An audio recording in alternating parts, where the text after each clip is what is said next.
Take two. Here I have charcoal. This is what I harvested from the last time the kids and I had a little bonfire. It wasn't as much as the first time, but it's something.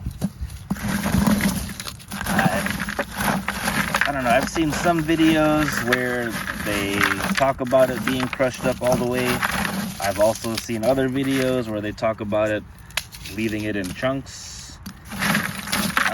The first time I did this, I crushed it up pretty good, but I'm gonna try to go ahead and leave this fairly clumpy.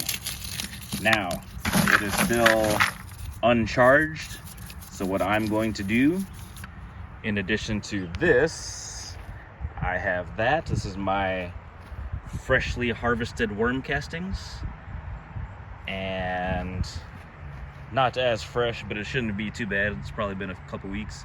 Harvested compost. What are the differences? We'll talk about that in another video, but as far as what I'm doing right now, I am using these to charge. It feels so granular, free flowing.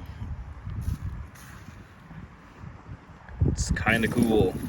It's my first time working with sifted compost that I made at home on my own. Same with the worm castings.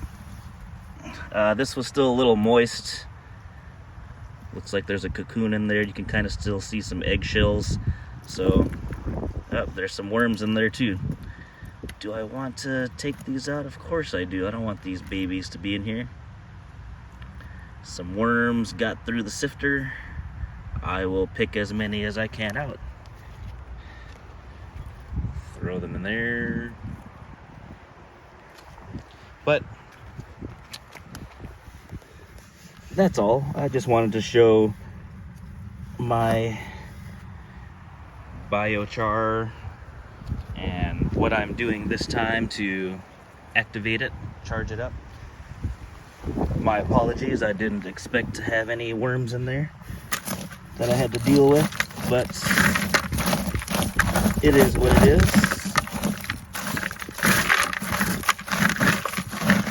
Give that a good mix. It's nowhere near enough. We will add more things. Now I just sifted all those worm castings. Do I really want to dump that in here? No, I don't. Just sifted all that compost. Do I really want to put all of that in here? No, I don't. I'm going to save these for other uses. I could probably afford to put a little more of this in here. I will definitely add more things, but just wanted to show that for now. All right, thank you all very much. Until next time, take care. Bye-bye.